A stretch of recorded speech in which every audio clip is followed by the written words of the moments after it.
ബ്ലഡിൻ്റെ pH 7.4 ആണ്. ഈ pHൽ ചെറിയൊരു വേരിയേഷൻ വന്നാൽ പോലും അത് ഹാനികരമാണ്. നമ്മൾ പലപ്പോഴും ഇൻട്രാവീനസ് ഇഞ്ചക്ഷൻ എടുക്കുമ്പോൾ അസിഡിക്കോ അതല്ലെങ്കിൽ ബേസിക്കോ ആയ മെഡിസിൻസ് ഇഞ്ചക്ട് ചെയ്യാറുണ്ട്. അങ്ങനെയുള്ള ഇഞ്ചക്ഷൻ എടുക്കുമ്പോഴും ബ്ലഡിൻ്റെ pHന് യാതൊരു വേരിയേഷനും വരാറില്ല. അവിടെ pH വേരിയേഷനെ റെസിസ്റ്റ് ചെയ്യാനുള്ള കഴിവ് ബ്ലഡിനുണ്ട്. ഇങ്ങനെ pH വേരിയേഷനെ റെസിസ്റ്റ് ചെയ്യാൻ കഴിവുള്ള സൊല്യൂഷനെ ബഫർ സൊല്യൂഷൻ എന്നാണ് പറയുന്നത്. നമുക്കിന്ന് പഠിക്കാനുള്ളത് ബഫർ സൊല്യൂഷനാണ്. ഒരു സൊല്യൂഷനെ ഡൈലൂട്ട് ചെയ്താലോ സ്മോൾ എമൗണ്ട് ആസിഡോ ആൽക്കലിയോ ആഡ് ചെയ്താലോ pH വേരിയേഷന് യാതൊരു മാറ്റവും വരാത്ത അല്ലെങ്കിൽ pH വേരിയേഷനെ റെസിസ്റ്റ് ചെയ്യാൻ കഴിവുള്ള സൊല്യൂഷനെയാണ് ബഫർ സൊല്യൂഷൻ എന്ന് പറയുന്നത്.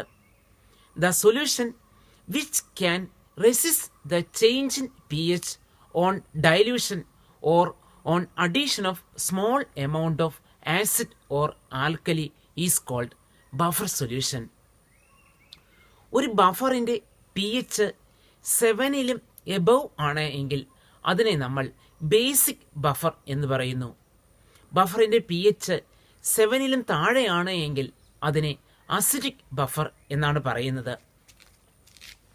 രണ്ട് തരത്തിലുള്ള ബഫറുണ്ട്, acidic buffer and basic buffer.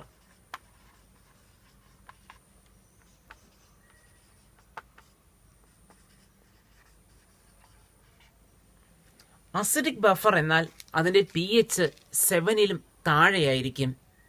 ഇവിടെ ബഫറായി ആക്ട് ചെയ്യുന്നത് ഒരു വീക്ക് ആസിഡും ആ വീക്ക് ആസിഡ് ഒരു സ്ട്രോങ് ബേസുമായി കമ്പൈൻ ചെയ്തുണ്ടാകുന്ന സോൾട്ടിൻ്റെയും മിക്സ്ചർ ആയിരിക്കും. സോ അസിഡിക് ബഫർ എന്നാൽ a week acid plus its salt with a strong base. So നമുക്ക് എക്സാമ്പിളായി പരിഗണിക്കാം. A mixture of acetic acid CH3COOH plus its salt with a strong base NaOH. So acetic ആസിഡിൻ്റെയും sodium അസറ്റേറ്റിൻ്റെയും mixture. Acetic ആസിഡിൻ്റെയും sodium അസറ്റേറ്റിൻ്റെയും mixture ഒരു acidic ബഫറാണ്. Then basic buffer, ഇവിടെ pH 7ലും എബവ് ആയിരിക്കും. ബേസിക് ബഫർ എന്നാൽ അത് ഒരു വീക്ക് ബേസിൻ്റെയും അത് ഒരു സ്ട്രോങ് ആസിഡുമായി കമ്പൈൻ ചെയ്ത് കിട്ടുന്ന സോൾട്ടിൻ്റെയും മിക്സ്ചർ ആയിരിക്കും. Example ammonium hydroxide and NH4OH and its salt with a strong acid. Ammonium ഹൈഡ്രോക്സൈഡിൻ്റെയും അമോണിയം ക്ലോറൈഡിൻ്റെയും മിക്സ്ചർ.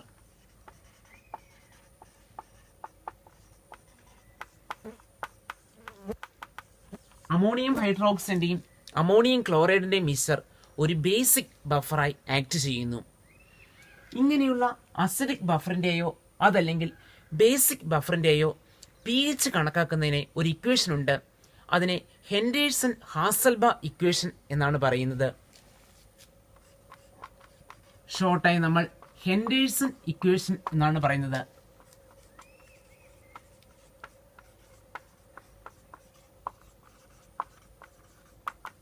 ഹെൻഡേഴ്സൺ ഹാസൽബ ഇക്വേഷൻ ഉപയോഗിച്ച് ഒരു അസിഡിക് അല്ലെങ്കിൽ ബേസിക് ബഫറിന്റെ pH കണക്കാക്കാൻ സാധിക്കും. ഒരു അസിഡിക് ബഫറിന്റെ ഹെൻഡേഴ്സൺ ഇക്വേഷൻ എന്നത് ഇങ്ങനെയാണ്. It's pH is equal to pKa plus log molar concentration of that salt divided by molar concentration of that acid. ഒരു അസിഡിക് ബഫറിന്റെ pH കണക്കാക്കുന്നതിനുള്ള Henderson equation pH is equal to pKa plus log molar concentration of salt divided by molar concentration of acid ആയിരിക്കും. pKa എന്നാൽ ആ ആസിഡിന്റെ dissociation കോൺസ്റ്റന്റിന്റെ negative ലോഗരിതമാണ്. ഇത് ആ അസിഡിക് ബഫറിലെ സോൾട്ടിന്റെ മോളാർ കോൺസെൻട്രേഷൻ ഡിവൈഡഡ് ബൈ ആ വീക്ക് ആസിഡിന്റെ മോളാർ കോൺസെൻട്രേഷൻ ആണ്. ഒരു ബേസിക് ബഫറിന്റെ ഹെൻഡേഴ്സൺ ഇക്വേഷൻ ഇവിടെ POH ആണ് കണക്കാക്കുന്നത്. POH is equal to PKB plus log molar concentration of salt divided by molar concentration of that base. POH is equal to PKB plus log molar concentration of salt divided by molar concentration of base. ഇവിടെ PKB എന്നാൽ ആ week ആസിഡിന്റെ dissociation കോൺസ്റ്റന്റിന്റെ negative ലോഗരിതമാണ്. Sodium chloride പോലുള്ള salts വാട്ടറിൽ highly soluble ആണ്. എന്നാൽ ചില സോൾട്സ് വാട്ടറിൽ വളരെ കുറഞ്ഞ അളവിൽ മാത്രമാണ് ഡിസോൾവ് ചെയ്യുന്നത്. ഒരു സോൾട്ട് വാട്ടറിൽ എന്തുമാത്രമാണ് ഡിസോൾവ് ചെയ്യപ്പെടുന്നത് എന്നതിനെ അടിസ്ഥാനമാക്കി സോൾട്സുകളെ സോലുബിൾ അല്ലെങ്കിൽ സ്ലൈറ്റ്ലി സോലുബിൾ അതല്ലെങ്കിൽ സ്പെയറിംഗ്ലി സോലുബിൾ എന്നിങ്ങനെ തരംതിരിക്കാൻ സാധിക്കും. സോലുബിൾ എന്നാൽ അവിടെ വാട്ടറിൽ 0.1 മോളാറിനേക്കാൾ കൂടുതൽ സോൾട്ട് ഡിസോൾവ് ചെയ്യപ്പെടുന്നതായിരിക്കും. 0.1 മോളാറിനേക്കാൾ കൂടുതൽ സോൾട്ട് വാട്ടറിൽ 1 ലിറ്റർ വാട്ടറിൽ ഡിസോൾവ് ചെയ്യുന്നുണ്ട് എങ്കിൽ നമുക്ക് ആ സോൾട്ട് സോല്യൂബിൾ ആണ് എന്ന് പറയാൻ സാധിക്കും. എന്നാൽ 1 ലിറ്റർ വാട്ടറിൽ 0.01 മോളാറിനും 0.1 മോളാറിനും ഇടയ്ക്കാണ് ഡിസോൾവ് ചെയ്യപ്പെടുന്നതെങ്കിൽ അത് വളരെ കുറച്ച് മാത്രം ലയിക്കുന്നു എന്ന അർത്ഥത്തിൽ സ്ലൈറ്റ്ലി സോല്യൂബിൾ സോൾട്ട് എന്നാണ് വിളിക്കുന്നത്. അതേസമയം ചില സോൾട്സ് വളരെ വളരെ കുറച്ച് മാത്രമേ ഡിസോൾവ് ചെയ്യുള്ളൂ. അവയുടെ സോലിബിലിറ്റി എന്നത് 0.01 മോളാറിനേക്കാൾ ലോവർ ആയിരിക്കും. അത്തരം സോൾസിനെ സ്പെയറിംഗ്ലി സോലുബിൾ സോൾട്സ് എന്നാണ് വിളിക്കുന്നത്. ഒരു സോൾട്ട് എന്തുമാത്രം ഡിസോൾവ് ചെയ്യപ്പെടുന്നോ അവൻ്റെ കുറേ ഭാഗം അൺഡിസോൾവ്ഡ് ഫോമിലും ഉണ്ടായിരിക്കും. അങ്ങനെയുള്ള ഒരു സാച്ചുറേറ്റഡ് സൊല്യൂഷനിൽ ഒരു ഇക്വിലിബ്രിയം പോസിബിൾ ആണ്. അത് ഡിസോൾവ് ചെയ്യപ്പെടുന്ന അത്രയും സോൾട്ട് അയോണൈസ് ചെയ്യപ്പെടുന്നു. അങ്ങനെ അയോണൈസ്ഡ് ഫോമിലുള്ള ആ അയോൺസും അൺഡിസോസിയേറ്റഡ് സോൾട്ടും തമ്മിൽ ഒരു ഇക്വിലിബ്രിയം പോസിബിൾ ആണ്. നമുക്ക് അടുത്തായി പഠിക്കാനുള്ളത് അത്തരം ഇക്വിലിബ്രിയമാണ്. ഒരു ഉദാഹരണം പരിഗണിക്കാം. സിൽവർ ക്ലോറൈഡ് ഇത് ഒരു സ്പെയറിംഗ്ലി സോലുബിൾ സോൾട്ടാണ്. അതായത് വളരെ കുറച്ച് മാത്രമാണ് ഡിസോൾവ് ചെയ്യുന്നത്. സോ AgCl അക്വസ് മീഡിയത്തിൽ എടുക്കുകയാണ് എങ്കിൽ അത് ഭാഗികമായി മാത്രമാണ് ഡിസോൾവ് ചെയ്യുന്നത്. ആ ഡിസോൾവ് ചെയ്യപ്പെടുന്നത് പൂർണ്ണമായി അയോണൈസ് ചെയ്യപ്പെടുകയും ചെയ്യും. സോ ഇത് അയോണൈസ് ചെയ്യപ്പെട്ടാൽ നമുക്ക് ഉണ്ടാകുന്നത് Ag positive plus Cl negative ആണ്. ഇവിടെ ഡിസോസിയേറ്റ് ചെയ്തുണ്ടാകുന്ന ആ അയോൺസും അൺഡിസോസിയേറ്റഡ് അതായത് ഇൻസോല്യൂബിളായ ആ സോൾട്ടും തമ്മിൽ ഒരു ഇക്വിലിബ്രിയം പോസിബിൾ ആണ്. നമ്മളിവിടെ law of chemical equilibrium apply ചെയ്യുകയാണ് എന്ന് കരുതുക. So K is equal to molar concentration of Ag positive aqueous into molar concentration of Cl negative aqueous divided by molar concentration of AgCl in aqueous. It is originally in solid state. So solid സ്റ്റേറ്റിൽ കിടക്കുന്ന ഒന്നിൻ്റെ കോൺസെൻട്രേഷന് മാറ്റം ഉണ്ടാകുന്നില്ല എന്ന് നമുക്കറിയാം. അതുകൊണ്ട് ഇവിടെ AgClന്റെ molar concentration constant എന്ന് പരിഗണിക്കുന്നു. ഇത് 1 എന്നെടുത്താൽ നമുക്ക് ഈ ഇക്വേഷൻ ഒന്ന് മോഡിഫൈ ചെയ്യാം. സോ K ഓഫ് AgCl അല്ലെങ്കിൽ അവിടെ KSP it is equal to molar concentration of Ag positive aqueous into molar concentration of Cl negative aqueous. ഇവിടെ എഴുതിയ ആ എക്സ്പ്രഷനെ വിളിക്കുന്നത് സോലിബിലിറ്റി പ്രോഡക്റ്റ് എന്നാണ്. അതായത് അവിടെ ഡിസോൾവ് ചെയ്ത് ഉണ്ടാകുന്ന ആ അയോൺസിന്റെ മോളാർ കോൺസെൻട്രേഷന്റെ ഗുണനഫലം it is called solubility product. So solubility product KSP, so it is the product of the molar concentration of the ions produced by dissolving a salt.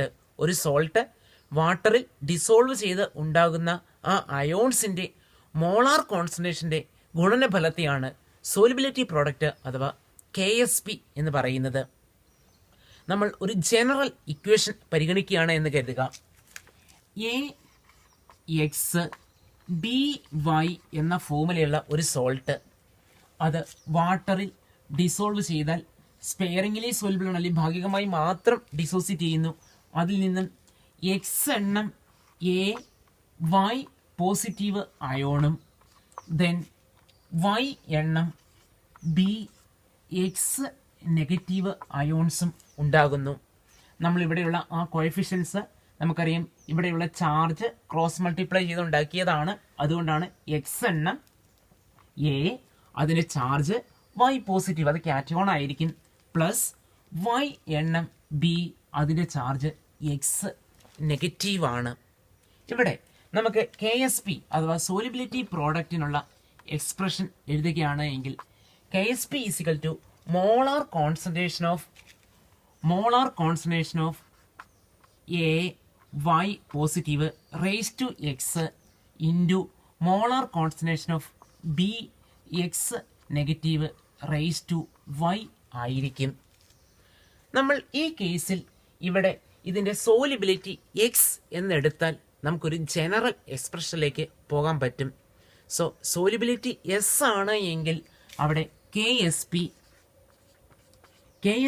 Is equal to x raise to x into Y raise to Y into solubility raise to x plus Y ആയിരിക്കും. So ഒരു sparingly soluble salt പരിഗണിക്കുകയും അവിടെ solubility S എന്ന് എടുത്താൽ അവിടെ solubility product KSP is equal to x raise to x into Y raise to Y into S raise to x plus Y എന്നായിരിക്കും. ഇവിടെ X എന്നതും Y എന്നതും അവിടുത്തെ കാറ്റയോണിൻ്റെയും ആനയോണിൻ്റെയും എണ്ണത്തെയാണ് സൂചിപ്പിക്കുന്നത്. ഈ ജനറൽ എക്സ്പ്രഷൻ ഉപയോഗിച്ച് എല്ലാത്തരം സോൾസിൻ്റെയും സോലിബിലിറ്റി പ്രോഡക്റ്റ് നമുക്ക് കണക്കാക്കാൻ സാധിക്കും. ഈ എക്സ്പ്രഷൻ ഇമ്പോർട്ടൻ്റ് ആണ്. സോലിബിലിറ്റിയും സോലിബിലിറ്റി പ്രോഡക്റ്റും തമ്മിലുള്ള റിലേഷൻഷിപ്പാണ് KSP is equal to x raise to x into Y raise to Y into solubility raise to x plus Y. സോലിബിലിറ്റിയും സോലിബിലിറ്റി പ്രോഡക്റ്റും തമ്മിലുള്ള ബന്ധം ഏതാനും ഉദാഹരണങ്ങളിലൂടെ നമുക്ക് പരിശോധിക്കാം. Find the relationship between solubility and solubility product of the following. First compound AgCl. നമ്മൾ ആദ്യം AgCl എങ്ങനെയാണ് ഡിസോസിയേറ്റ് ചെയ്യുന്നത് എന്നാണ് എഴുതേണ്ടത്. ഇവിടെ ഒരു Agയും ഒരു Clലുമാണ് ഉള്ളത്. ക്ലോറൈഡിൻ്റെ ചാർജ് നിങ്ങൾക്കറിയാം Cl1 നെഗറ്റീവ് ആണ്, സോ Ag1 പോസിറ്റീവ് ആണ്. So it dissociate to give 1 Ag1 positive and 1 Cl1 negative. ഇവിടെ സോലിബിലിറ്റി എസ് എന്ന് പരിഗണിച്ചാൽ സോലിബിലിറ്റി പ്രോഡക്റ്റ് നമ്മൾ ജനറൽ എക്സ്പ്രഷൻ കണ്ടിരുന്നു, x raise to x into Y raise to Y into solubility raise to x plus Y ആണ്. ഇവിടെ X എന്നാൽ Agയുടെ എണ്ണം 1, Y എന്നാൽ അനയോണിൻ്റെ എണ്ണം ക്ലോറൈഡ് 1 ആണ്. നമ്മൾ സബ്സ്റ്റിറ്റ്യൂട്ട് ചെയ്യുകയാണെങ്കിൽ 1 raise to 1 into 1 raise to 1 into S raise to 1 plus 1. So it is equal to S square. ഇവിടെ സോലിബിലിറ്റി പ്രോഡക്റ്റ് എന്നത് സോലിബിലിറ്റിയുടെ സ്ക്വയർ ആയിരിക്കും. സെക്കൻഡ് കേസ് PbCl2 ഡിസോസിയേറ്റ് ചെയ്താൽ ഒരു Pbയും 2 Clലുമാണുള്ളത്. Clൻ്റെ ചാർജ് 1 നെഗറ്റീവ് ആണ്, സോ Pbയുടെ ചാർജ് 2 പോസിറ്റീവ് ആയിരിക്കും. It dissociate to give 1 Pb2 positive and 2 Cl negative. KSPയും സോലിബിലിറ്റിയും തമ്മിലുള്ള ബന്ധം നമുക്കറിയാം. KSP is equal to x raise to x into Y raise to Y into solubility raise to x plus Y. Values substitute ചെയ്യുകയാണ് എങ്കിൽ Pbയുടെ എണ്ണം 1 ആണ്, 1 റേസ് ടു 1 ഇൻറ്റു ക്ലോറൈഡിൻ്റെ എണ്ണം 2 ആണ്, 2 raise to 2 into S raise to 1 plus 2.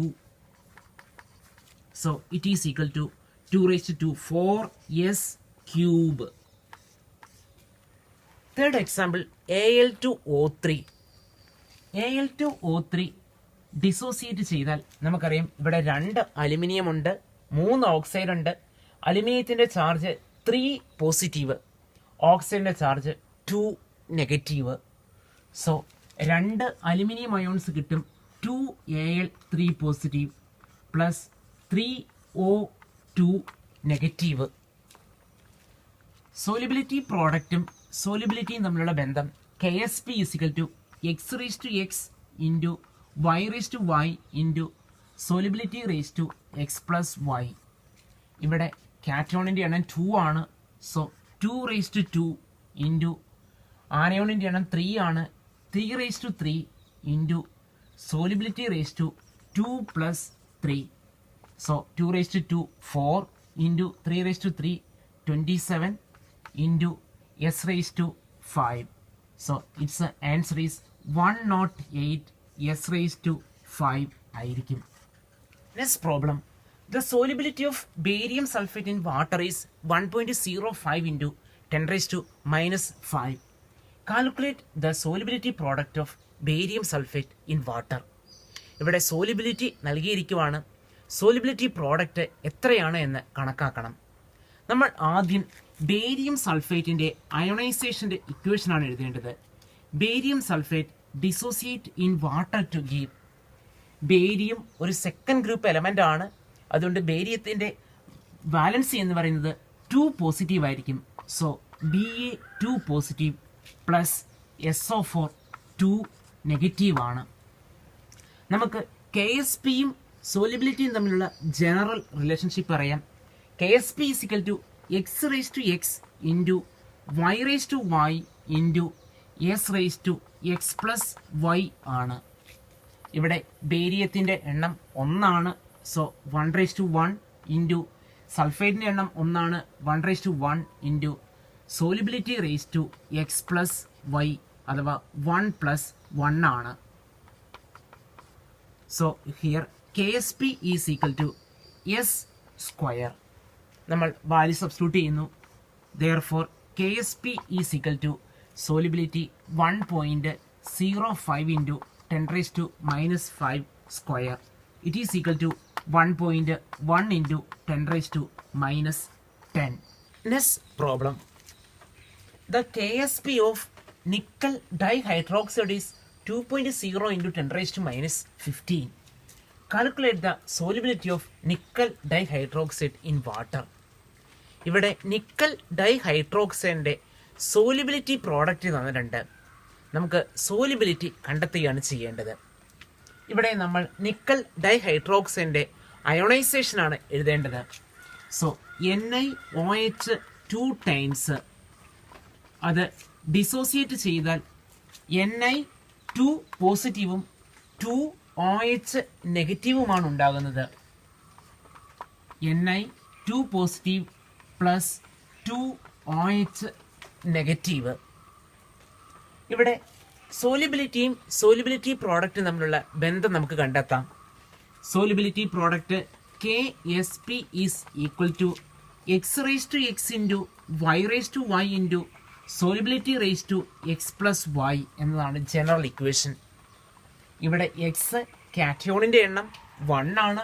It is equal to 1⁻1 into ആനയോണിൻ്റെ എണ്ണം 2 ആണ്. 2⁻2 into S⁻1+2. 2⁻2 it is equal to 4 S⁻3. 4s³ എന്നതാണ് സോലിബിലിറ്റി പ്രോഡക്റ്റും സോലിബിലിറ്റിയും തമ്മിലുള്ള ബന്ധം. So S³ is equal to KSP by 4. So S is equal to cube root of KSP by 4. നമ്മൾ KSP value substitute ചെയ്യുന്നു. KSP എന്നത് 2.0 ഇൻറ്റു 10⁻⁻15 ആണ്. So cube root of 2.0 into 10⁻⁻15 by 4. ഇതിൻ്റെ ക്യൂബ് റൂട്ട് നമ്മൾ കാണുക. നമുക്ക് കിട്ടുന്ന ആൻസർ 7.9 ഇൻറ്റു 10⁻⁻6 ആണ്. അടുത്ത question. Calculate the solubility of A2S3 in pure water given that KSP of A2S3 is 1.1 into 10⁻⁻23. ഇവിടെ സോലിബിലിറ്റി പ്രോഡക്റ്റ് തന്നിരിക്കുകയാണ്. സോലിബിലിറ്റി കാണണം. സോ നമ്മൾ ആദ്യം ഇതിൻ്റെ ഡിസോസിയേഷൻ എഴുതുന്നു. A2X3 it dissociate as a, രണ്ടെണ്ണമുണ്ട്. So 2A3 positive plus 3X ഉണ്ട്. So 3X അത് 2 നെഗറ്റീവ് ആണ്. ദെൻ സോലിബിലിറ്റി പ്രോഡക്റ്റും തമ്മിലുള്ള general equation KSP = x⁻x into y⁻y into s⁻x+y. X എന്നാൽ ഇവിടെ കാറ്റയോണിൻ്റെ എണ്ണം, 2⁻2 ഇൻറ്റു y ആനയോണിൻ്റെ എണ്ണം, 3⁻3 into solubility ⁻2 + 3. So 2⁻2 4 into 3⁻3 27. It is equal to 108 s⁻5. So KSP is equal to 108 s⁻5. So s⁻5 is equal to KSP by 108. So S is equal to 5th root of KSP by 108. ഇവിടെ KSP value substitute ചെയ്യുന്നു. So it is equal to 5th root of 1.1 into 10⁻⁻23 by 108. It is equal to 1.0 into 10⁻⁵. Sodium ക്ലോറൈഡിൻ്റെ saturated solution പരിഗണിക്കുക. അങ്ങനെയുള്ള saturated sodium chloride സൊല്യൂഷനിലേക്ക് hydrogen chloride gas അഥവാ hydrochloric acid add ചെയ്യുന്നു എന്ന് കരുതുക. നമുക്കറിയാം സാച്ചുറേറ്റഡ് സോഡിയം ക്ലോറൈഡ് സൊല്യൂഷൻ ആകുമ്പോൾ അത് ഡിസോസിയേറ്റ് ചെയ്ത് ഇക്വിലിബ്രിയത്തിലാണ്. അതിലേക്കാണ് ഹൈഡ്രജൻ ക്ലോറൈഡ് ഗ്യാസ് അഥവാ HCl പാസ് ചെയ്യുന്നത്. ഹൈഡ്രജൻ ക്ലോറൈഡ് ഗ്യാസിൽ നിന്നും Cl നെഗറ്റീവ് ഉണ്ടാകും. അതായത് ഇവിടെ ഡിസോസിയേറ്റ് ചെയ്തുണ്ടാകുന്ന ആ ക്ലോറൈഡ് അയോണിന് കോമൺ ആയ ഒരു അയോണാണ് ഇവിടെ ആഡ് ചെയ്തത്. സോ ലേഷാർഡി പ്രിൻസിപ്പിൾ പ്രകാരം ഇവിടെ ക്ലോറൈഡ് അയോണിൻ്റെ അഥവാ പ്രോഡക്റ്റിൻ്റെ കോൺസെൻട്രേഷൻ കൂടുന്നു. സോ ബാക്ക്വേർഡ് പ്രോസസ്സ് സ്പീഡപ്പ് ചെയ്യും, അല്ലെങ്കിൽ ഇക്വിലിബ്രിയം ലെഫ്റ്റിലേക്ക് ഷിഫ്റ്റ് ചെയ്യുന്നു. അതായത് സോഡിയം ക്ലോറൈഡിൻ്റെ സോലിബിലിറ്റി അവിടെ കുറയുകയാണ് ചെയ്യുന്നത്. അതായത് കൂടുതൽ സോഡിയം ക്ലോറൈഡ് അവിടെ പ്രിസിപ്പിറ്റേറ്റ് ചെയ്യുന്നു. സോ കോമൺ ആയ ഒരു അയോൺ ആഡ് ചെയ്താൽ നമുക്ക് ഡിസോൾവ് ഫോമിൽ കിടക്കുന്ന കോമ്പൗണ്ടിനെ പ്രിസിപ്പിറ്റേറ്റ് ചെയ്യാനായി സാധിക്കും. ഇതാണ് കോമൺ അയോൺ ഇഫക്റ്റും സോലിബിലിറ്റി അല്ലെങ്കിൽ സോലിബിലിറ്റി പ്രോഡക്റ്റും തമ്മിലുള്ള ബന്ധം. സോ കോമൺ ആയ ഒരു അയോൺ ആഡ് ചെയ്താൽ സോലിബിലിറ്റി എല്ലായ്പ്പോഴും കുറയുന്നു, അഥവാ അത് കൂടുതലായി പ്രിസിപ്പിറ്റേറ്റ് ചെയ്യും. നമ്മൾ ജനറൽ ഇക്വേഷൻ പ്രകാരം ഇവിടെ ക്ലോറൈഡ് അയോണിൻ്റെ കോൺസെൻട്രേഷൻ കൂടുന്നു. സോ ക്ലോറൈഡ് അയോണിൻ്റെ കോൺസെൻട്രേഷൻ കൂടുന്നതിനാൽ സോലിബിലിറ്റി പ്രോഡക്റ്റ് ഇൻക്രീസ് ചെയ്യുകയാണ് ചെയ്യുന്നത്. സോ കോമൺ ആയ അയോൺ ആഡ് ചെയ്താൽ സോലിബിലിറ്റി കുറയും, അതേസമയം പ്രോഡക്റ്റ് മോളിക്യൂളിൻ്റെ കോൺസെൻട്രേഷൻ കൂടുന്നത് കൊണ്ട് സോലിബിലിറ്റി പ്രോഡക്റ്റ് ഇൻക്രീസ് ചെയ്യുന്നു.